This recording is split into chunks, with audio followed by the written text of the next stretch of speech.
Quando terminou a primeira parte dessa manhã, uma pessoa me abordou ali no corredor e me perguntou: o senhor que é o pai do Poco? Então, sou eu. Basta isso, né? Não me perguntaram se era o pai do piloto, não. Perguntaram se era o pai do Poco. Tem uma diferença aí. Mas o Tiago me convidou algumas semanas atrás para ter essa participação aqui, baseado na minha experiência de terapeuta, de psicoterapeuta, e também baseado na minha ligação com o movimento Focolare. Eu estou ligado ao Focolare oficialmente, né, através de Famílias Novas e Psicologia e Comunhão. Eu fiquei muito contente de receber, de poder atender esse convite, porque, na verdade, eu lido com o sofrimento do outro e lido também com o meu sofrimento. Então, quer dizer, nessa Mariápolis, onde se faz esse mergulho na experiência de Jesus crucificado e abandonado, falar do sofrimento do ponto de vista humano, acho que ajuda a compreender e aumentar essa adesão a Jesus crucificado e abandonado, que é o que se quer, é o que se propõe. Não só fundamentar, mas nós sabemos disso, né? E não faz sentido também a gente discutir, fazer uma palestra sobre o sofrimento. Não faz sentido a gente debater o sofrimento. Não é para isso que eu estou aqui. O sofrimento sob o ponto de vista humano, para levar a uma reflexão, para ajudar cada pessoa que sofre, e todos nós sofremos, seja o sofrimento físico, seja o sofrimento psíquico, seja o sofrimento espiritual, né, vamos dizer assim, seja o sofrimento individual meu, seja o sofrimento do qual eu participo do outro, o sofrimento do outro do qual eu participo, através da empatia, e seja também do sofrimento da humanidade, na sua totalidade ou em partes da humanidade. Então, vale a pena o aspecto humano do sofrimento. Para que refletir? Talvez para mudar um pouco o pensamento a respeito do sofrimento. Então, aqui, nessa minha fala, eu não vou recorrer religiosa, não vou buscar a ajuda da fé. Isso vai acontecer aqui ao longo de toda a Mariápolis.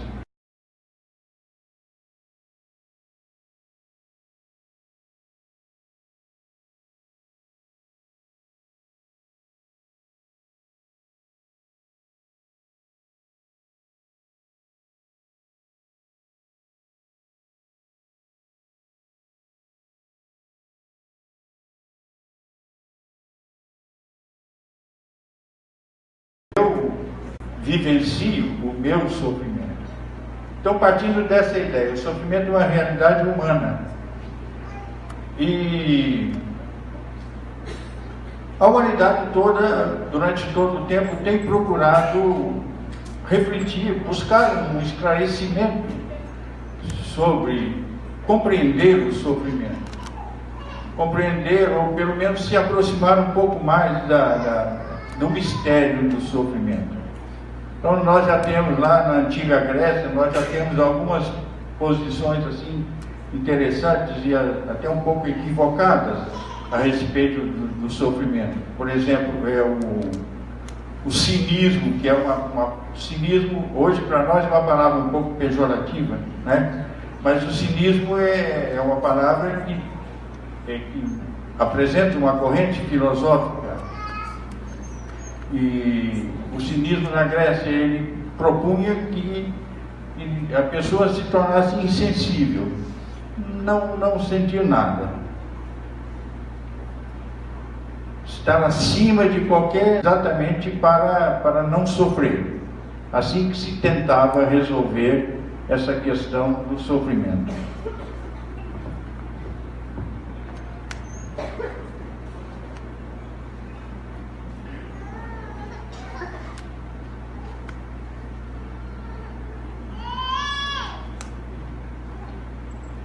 Ao longo da história, tem surgido várias propostas sobre o modo como podemos encarar o sofrimento, de fugir do sofrimento.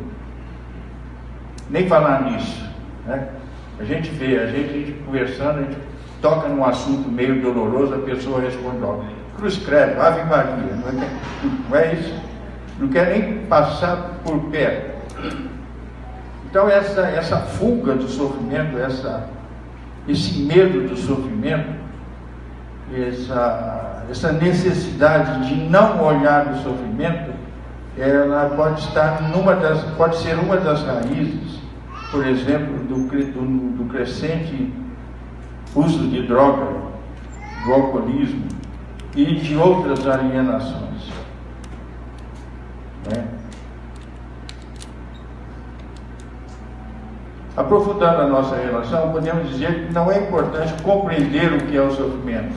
A pergunta mais adequada é: tem sentido o sofrimento? Tem sentido o sofrimento?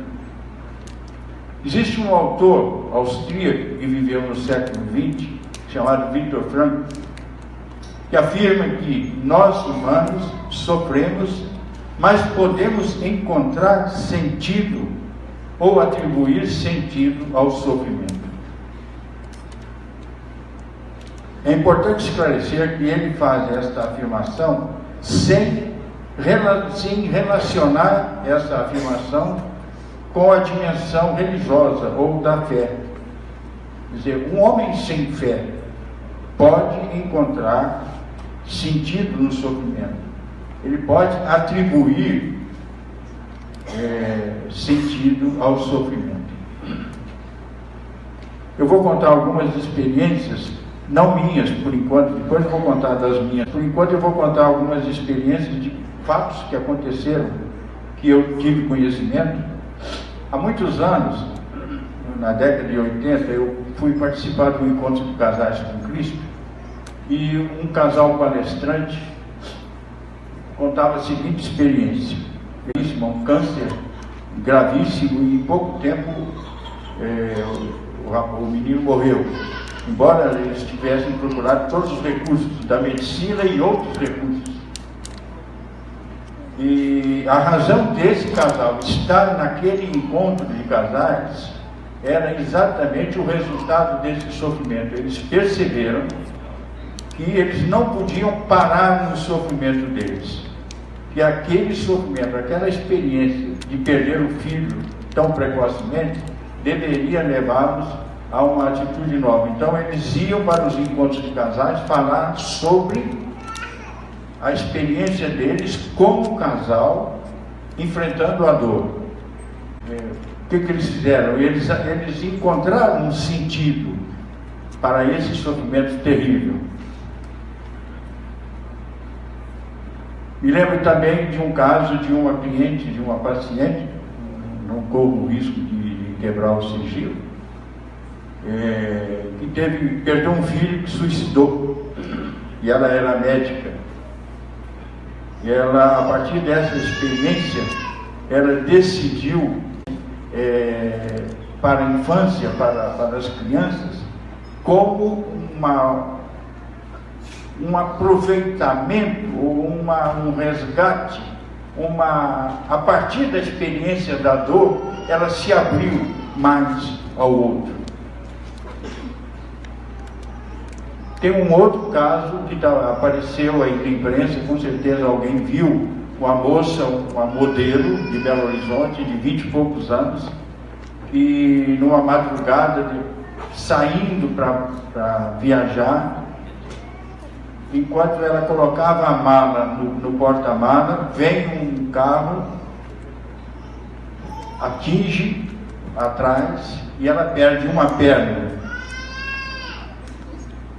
Essa moça, hoje, ela dá palestras pelo mundo inteiro, e ela era modelo e continua modelo. Não sei se vocês viram isso, faz uns 2, 3 anos. Ela continua modelo e ultrapassou esse limite, viu nesse limite uma chance maior de contribuir com a humanidade, mais do que com o desfile ou com a dança, se não me engano.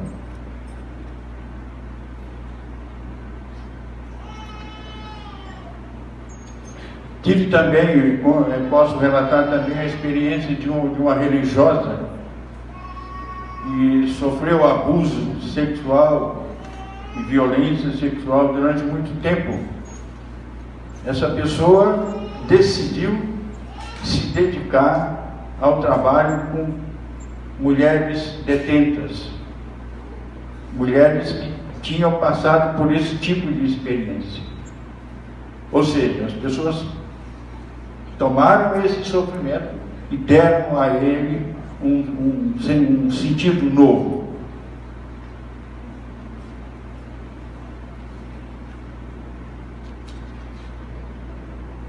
Esses exemplos indicam um movimento de sair de si, não se fixar no sofrimento. Essas pessoas não negam o sofrimento, mas se posicionam de modo diferente. Pode-se descobrir o sentido do sofrimento? Pode sim. Viktor Frankl conta, esse médico austríaco que eu falei, ele conta uma experiência muito interessante, uma experiência de consultório. Ele foi procurado por um médico muito deprimido, muito triste, porque tinha perdido a esposa que amava muito. Era um casal que convivia muito bem. E esse homem estava desesperado, ele não sabia como suportar a dor da perda da esposa. E aí ele falou com o Viktor Frankl: olha, nem receitar eu vou pedir para você, porque receitar algum remédio para depressão eu mesmo me receito. Viktor Frankl fez, ou se fosse você que tivesse morrido, o que é que teria acontecido?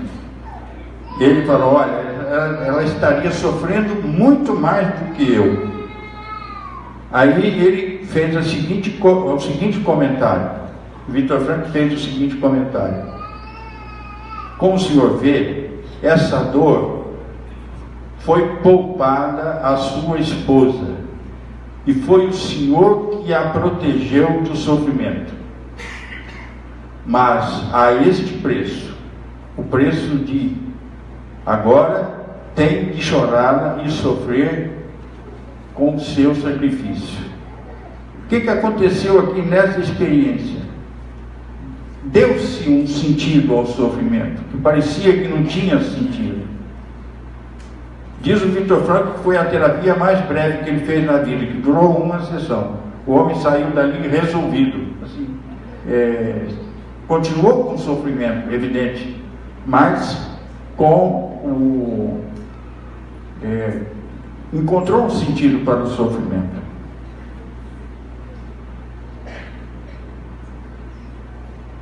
Agora eu tenho um exemplo contrário também. um exemplo parecido com aquele casal que ia dar palestra no Encontro de Casais. Um outro casal, conhecido, amigo, perdeu um filho também em condições semelhantes. Um menino de 8, 9 anos morreu com câncer. Esse casal fez o contrário. Se fechou na dor, na tristeza, na depressão. E se perguntava: por que conosco? Essa é uma pergunta complicada. Por que isso acontece conosco? Isso veio a acontecer conosco. E não conseguia ter uma resposta. Buscava, até através de meios transcendentais, sei lá como eu, buscava ter uma conversa com o filho que tinha morrido. Até hoje, um casal tomado pelo sofrimento e não superado. Experimentamos o nosso próprio sofrimento, participamos do sofrimento de alguém por empatia e vivemos o sofrimento que afeta a humanidade toda. Eu li uma frase que me tocou profundamente, não sei de quem. A frase dizia assim: que eu seja digno do meu sofrimento. Ou seja, que eu lide com o meu sofrimento com respeito, com cuidado. No fundo, nós estamos lidando com algo de muito sagrado. É evidente que, na perspectiva de Jesus crucificado e abandonado, isso se multiplica ao infinito, mas eu ainda não me refiro a isso. Eu me refiro à dimensão humana do sofrimento. O livro de Jó, da Bíblia, tem uma palavra forte. Isso aqui é para a gente refletir um pouco sobre como é que a gente está lidando com o nosso sofrimento.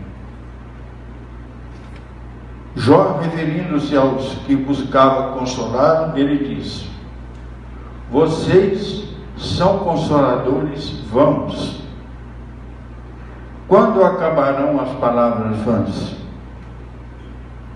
É engraçado isso, né? Muitas vezes escutamos no dia a dia: calma, vai passar, tenha pensamento positivo. É isso? Você não escuta isso? Ninguém merece. Tem essa frase terrível, né? Isso não é nada. Essas palavras, a meu entender, elas revelam mais a necessidade de quem fala do que atende à necessidade de quem está sofrendo. Então, eu acho que essa é uma das maneiras um pouco equivocadas de se lidar com o sofrimento.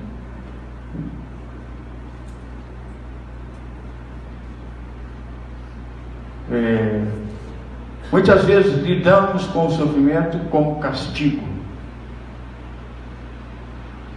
Terrível, né? Há poucos dias eu atendi um casal que estava muito preocupado com o comportamento do filho, e a primeira pergunta que eles fizeram foi: onde foi que nós erramos? Isso, a gente precisa rever isso, precisa ir mais fundo, prestar mais atenção nisso. Outras vezes atribuímos o sofrimento a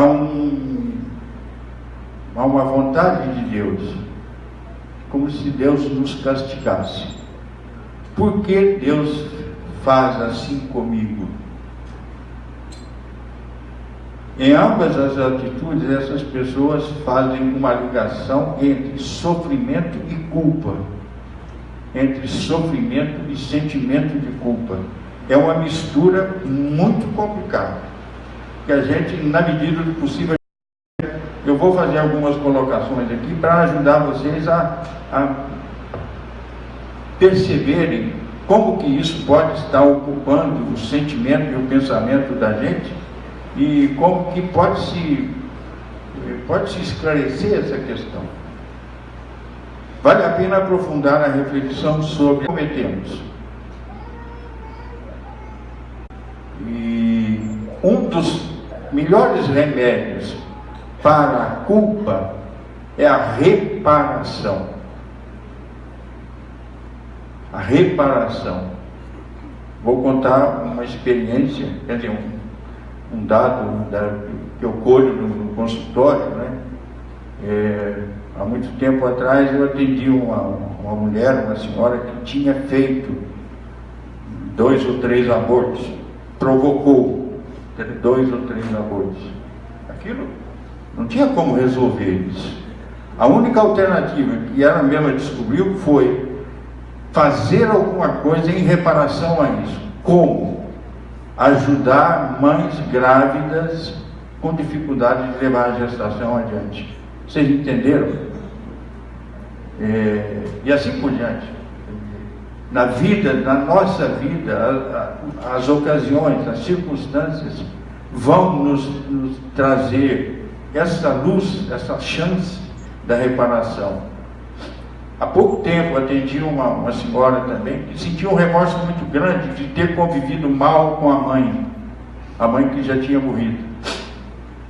Eu falei, poxa, mas agora não tem como recompor isso. Mas aí eu questionei, quem sabe você encontra aí no seu jeito, no seu íntimo, um modo de fazer alguma coisa que a sua mãe gostaria que você fizesse. Ela descobriu imediatamente cuidar de 2 irmãos que ficaram órfãos e que com alguma deficiência mental, e ela assumiu esse compromisso a partir daquela descoberta, num ato de reparação, num ato de quase que de reparação mesmo. Faz muito sentido isso. Está acabando, viu, gente? O sentimento de culpa ocorre. Primeiro eu falei da culpa, né? A culpa é resultado de um erro que eu cometi. O sentimento de culpa ocorre quando nos sentimos culpados, mesmo que não tenhamos cometido algum erro. Já aconteceu com vocês isso? Acho que com certeza. Aqui há um aspecto mais profundo que diz respeito às realidades do inconsciente, que eu não vou explanar aqui, porque não é para isso que eu vim, né? Mas preste atenção nisso. Às vezes você vê uma pessoa sofrendo, um mendigo, um pobre, sei lá, você sente como se você fosse responsável por aquilo. Isso pode ser bom se gera em você um movimento amoroso, mas não pela culpa. Aí há duas alavancas para agir. Se você age por culpa, é uma ação incompleta, insatisfatória, é uma ação ambígua. Mas se você for, aí não tem erro. Então, aproximar do sofrimento movido por culpa resulta pouco ou quase nada. É preciso eu me aproximar do sofrimento movido, aí faz sentido. A culpa e o sentimento de culpa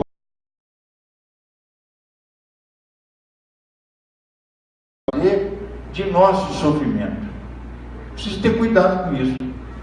Às vezes a gente faz o sofrimento ficar maior do que de fato é. Ocorre assim uma desproporção entre o fato que gera o sofrimento e o próprio sofrimento.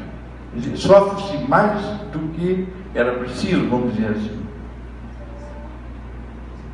A culpa pode nos fazer ampliar o sofrimento. Eu mesmo tive uma experiência assim, vou contar a minha experiência. A minha experiência ela tem 2 aspectos. Ele tem esse aspecto equivocado e tem um outro aspecto que eu acho que é positivo. Faz 2 anos e meio, eu fui no urologista e ele me pediu biópsia da próstata. Capaz de ter mais gente que passou por isso aqui, né? E por telefone ele me falou: olha, seu exame não está ruim, não está bom não, deu positivo. É preciso que passa por aqui o mais cedo possível para a gente programar as próximas etapas, né? Quer dizer, o que me espera, né? E eu estava na véspera de um congresso de psicologia e comunhão que ia acontecer no Rio. Isso aconteceu. Então eu fui para esse congresso com isso na cabeça, né? Para mim, eu já estava com os dias contados, né? Eu já estava, poxa vida. Aí quais os pensamentos que vieram, né? Pensamento de tudo que eu tinha que ter feito, não amei. E naquele mesmo dia,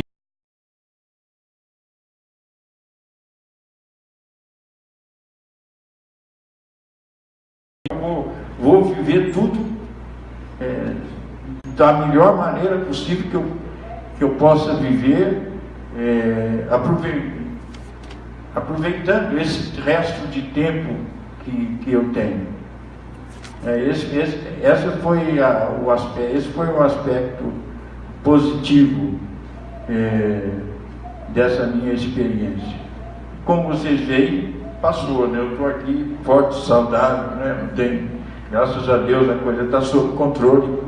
Não foi preciso nenhum expediente a mais. Uma outra realidade ligada ao sofrimento é a gente pensar como é que a gente lida com o sofrimento do outro, principalmente de quem está próximo da gente, familiares. Aí eu vou contar uma outra experiência da minha vida, da minha família de origem. O meu pai, ele era, não vou dizer que era um alcoólatra, mas ele era alcoólatra. Ele tomava a pinguinha dele regularmente, às vezes mais do que era recomendado. Isso lá no interior de Minas. Homem bem sucedido, bom comerciante, bom fazendeiro, líder político, prefeito da cidade, amigo do Juscelino Kubitschek, né? Então, mas para nós lá em casa isso era uma cruz, era doído. O que é que a gente fazia com esse sofrimento do meu pai? Ficávamos inimigos dele, não falávamos com ele, só tinha o irmão que falava, os outros 9, greve de silêncio. O que acontecia com ele? Ele ia se refugiar na pinga mesmo. O que ele vai fazer? Então essa é uma experiência que marcou a nossa família. E há poucos dias eu vi uma das minhas irmãs fazendo esse comentário, assim, meio que se redimindo, no sentido de que se arrependia de não ter lidado com essa dor de outra maneira. É preciso ter cuidado com isso, porque o amor aí é o que é a luz no escuro, é essa tal da luz da noite escura aqui, né? É o amor.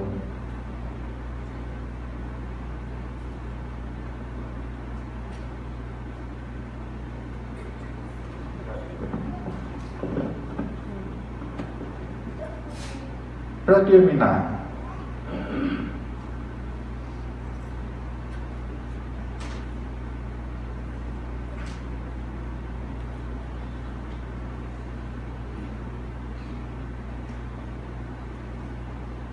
terminar, vou refletir um pouco com vocês sobre a dimensão libertadora do sofrimento.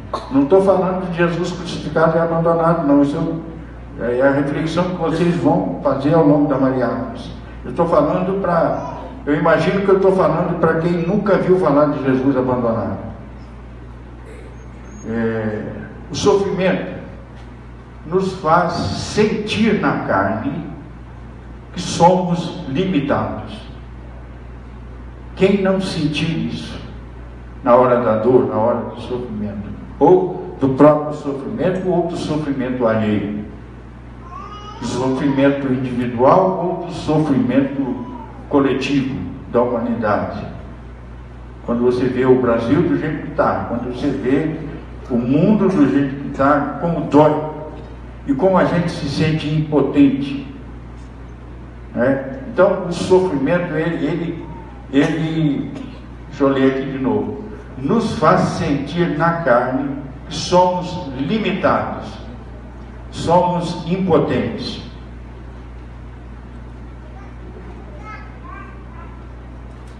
A rigor, não poderíamos ser orgulhosos, mas somos, né? Mas, por outro lado, o sofrimento nos faz compreender a nossa própria dimensão humana. O que eu quero dizer com isso?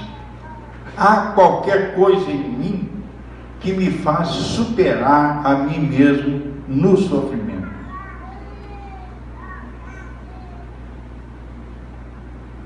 Se por um lado o sofrimento não me permite pensar que sou como Deus, não me permite pensar também, não me permite também esquecer que eu sou humano. Eu não estou pregando aqui, não estou anunciando que devemos correr atrás do sofrimento, não é isso.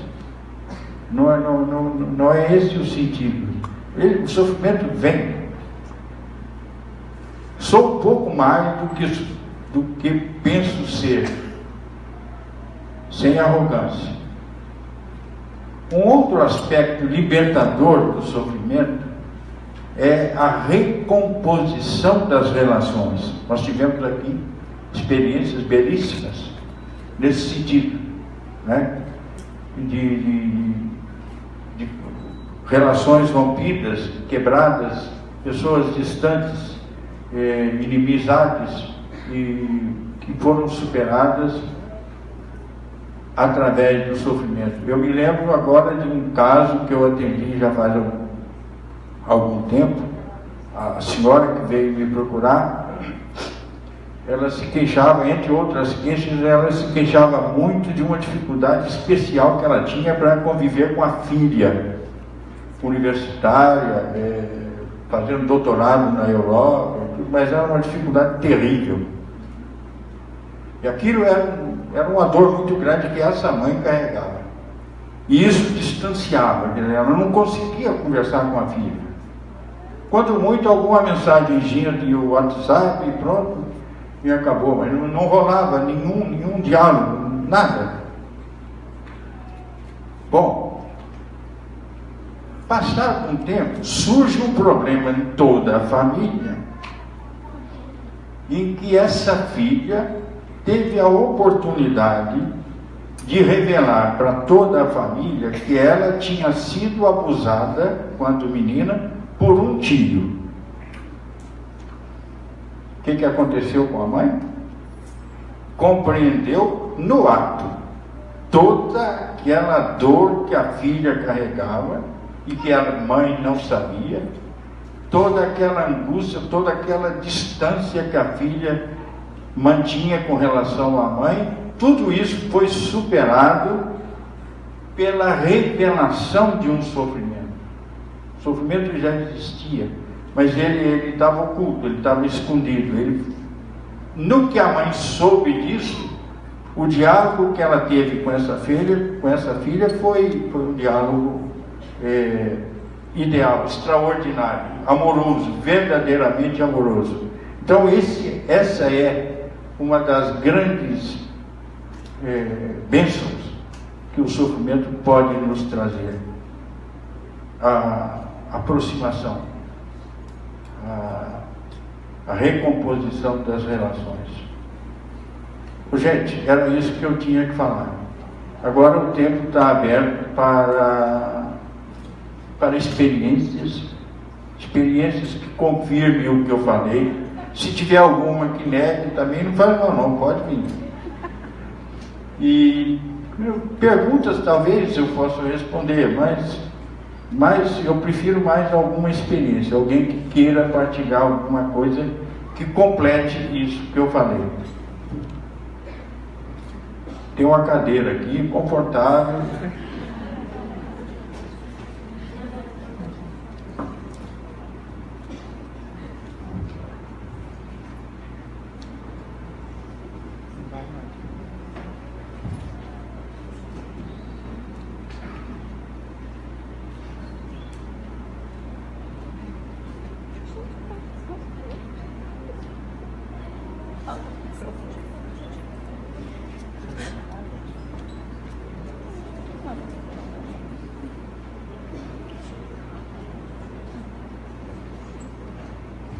Bom dia, nobre colega. Bom dia a todos. Eu sou Jerônimo de Salvador, residindo atualmente em Aracaju. Meus irmãos e os amigos da família Focomarina me chamam agora, me chamam de solteiro aracajuano, que eu adotei Aracaju como nova morada. Passei por uma experiência de acidente de carro há 3 meses, completou ontem. No exato momento em que eu vinha na BR a 90 km, que o motoqueiro cruzou na minha frente, eu vi que perdi o controle do carro e que ia ter uma consequência grave. Eu chamei por Deus, na hora que eu vi que ia ter o sofrimento, né? Chamei por Deus, e quando o carro terminou de capotar e acabou o som, viu? O carro ficou em pé, e eu de cabeça para baixo, eu olhei para o lado e vi que os carros passavam do meu lado. E eu disse, eu acho que eu estou vivo. Aí tirei o cinto de segurança e fiquei com as pernas presas. Um outro motoqueiro que parou foi me acudir. Aí parou no médico, coincidentemente depois eu vim saber que ele era médico, ele revelou que era médico. Parou também um enfermeiro que coincidentemente tinha acabado de deixar o plantão. Fui bem agraciado por Deus, ou seja, acho que estava pesado, não tinha que ir naquela hora, né? E o dado interessante é que eu, mesmo estando na situação de sofrimento, eu não parava de agradecer. Né? Obrigado por ter me acolhido, por ter me atendido. E me preocupei também, que sabia que tão logo aquelas fotos que foram tiradas por curiosos ali chegassem à internet, minha família lá em Aracaju poderia ver, porque depois que me tiraram dentro do carro, eu fiquei deitado ao lado do carro, e dos meus pertences tinha um terço, e jogaram o terço assim em cima de mim. À primeira vista pensavam que eu tinha empacotado, né? Mas foi bacana que ali eu ligava para minha cunhada, já que eu não consegui falar com minha esposa, mesmo diante da dor que eu estava sentindo, eu procurava acalmar quem estava do outro lado. Quando eu consegui falar com minha esposa, já estando no hospital, mesmo estando me emocionando ali na hora, mas eu dizia, olha, está tudo em paz, agora me recuperar o quanto antes para tocar a vida para frente. Essa foi uma experiência assim de ordem bem pessoal, vivida há 3 meses. Uma outra é que lá em Aracaju a gente milita na área social e se defronta continuamente com as dores da humanidade, com os meninos de rua, e atuando no Comitê de Enfrentamento à Violência Sexual, a gente está sempre trabalhando com essa temática. E o bacana, quando se fala da como lidar com o sofrimento do outro, eu me lembro que numa das palestras que eu fui fazer, com essa temática da violência sexual, uma senhora que também foi cidadã de rua, conseguiu ressignificar a vida, e ela dizia, não, mesmo tendo passado por vários anos com a situação de abuso sexual, eu hoje recuperei minha família, né? Reconstruí família, e procurava sim instruir as filhas, que tinham muitas filhas, para não se deixar, né, cair na cilada do aborto. Então, quando você falou sobre como lidar com esse sofrimento do outro, eu me reportei logo a essa cidadã e a alegria que ela tinha, sabe? Não obstante a dor, ela foi estudar, etc. Então, eu queria só partilhar com esse momento aqui com vocês. Obrigado. Muito obrigado.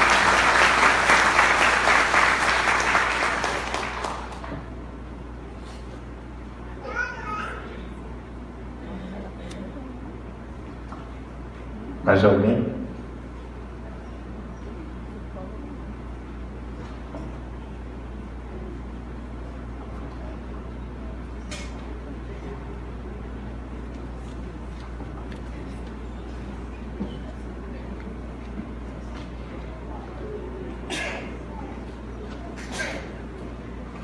Bom dia.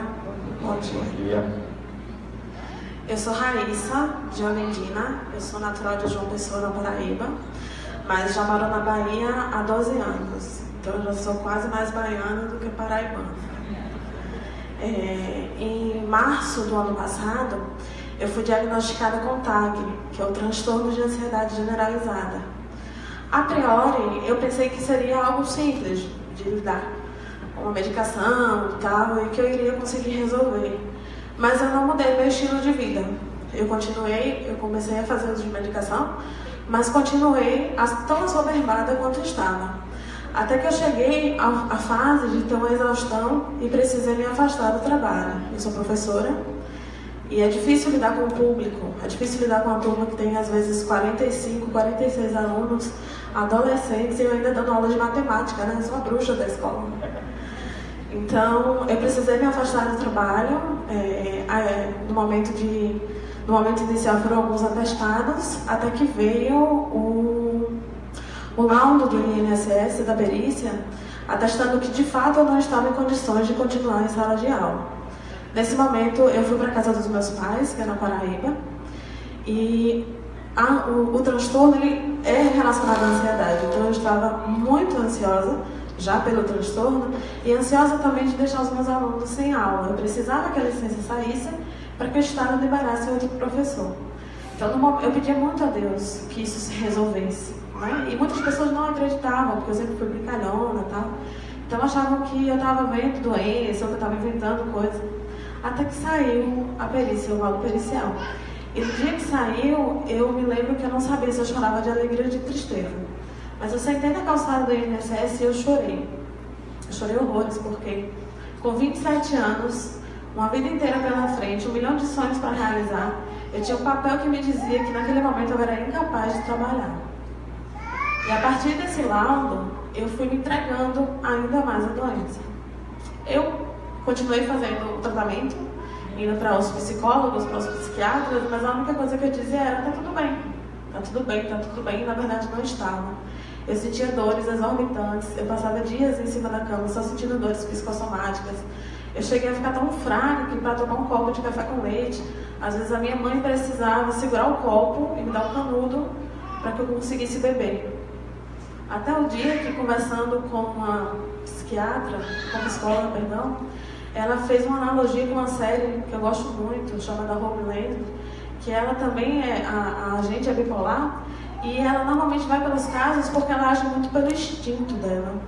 E aí ela falou isso: Raíssa, você já parou para pensar que você pode pesquisar a doença, ver a parte positiva dela, tentar ver a parte positiva dela e usar isso a seu favor?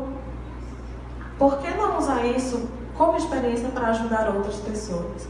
Durante muito tempo eu fiquei em cima de uma cama me sentindo uma inútil, e aquilo estava acabando comigo.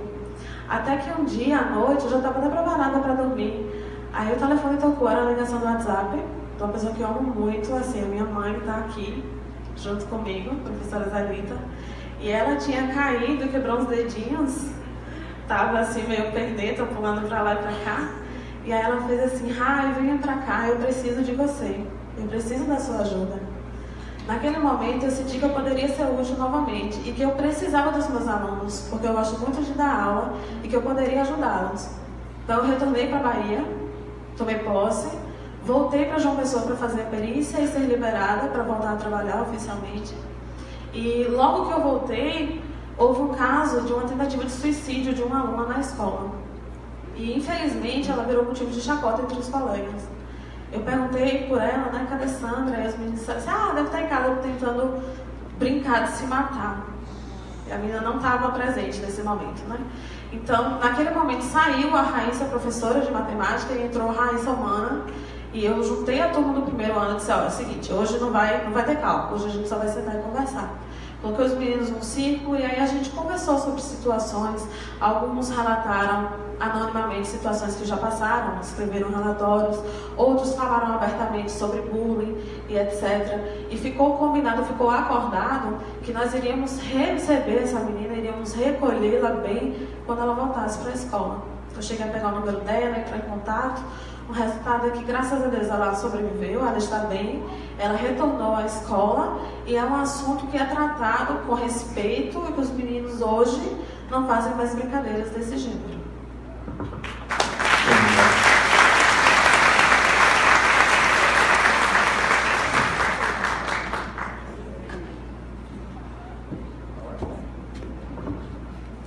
É um aspecto importante na abordagem, assim, nesse enfrentamento do sofrimento, é que a gente precisa ter cuidado para a gente não instrumentalizar o sofrimento. O que eu quero dizer com isso? Às vezes o sofrimento me ajuda a me sentir mais amado, né?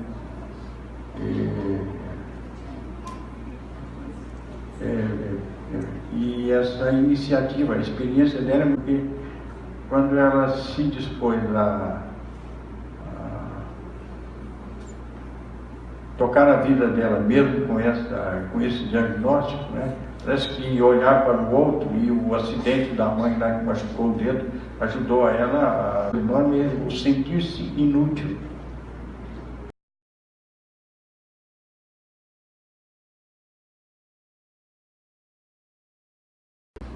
Outro sofrimento terrível, sentir-se excluído.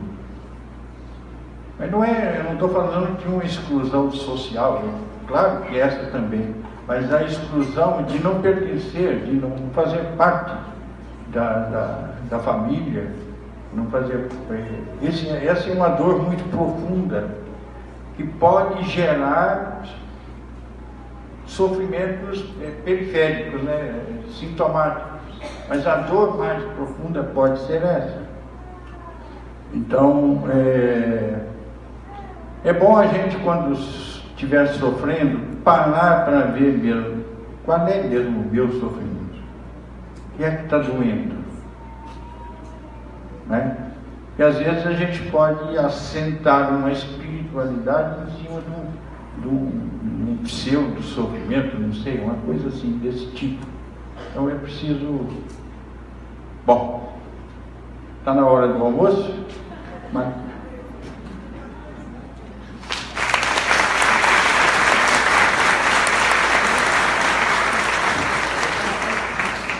Obrigada.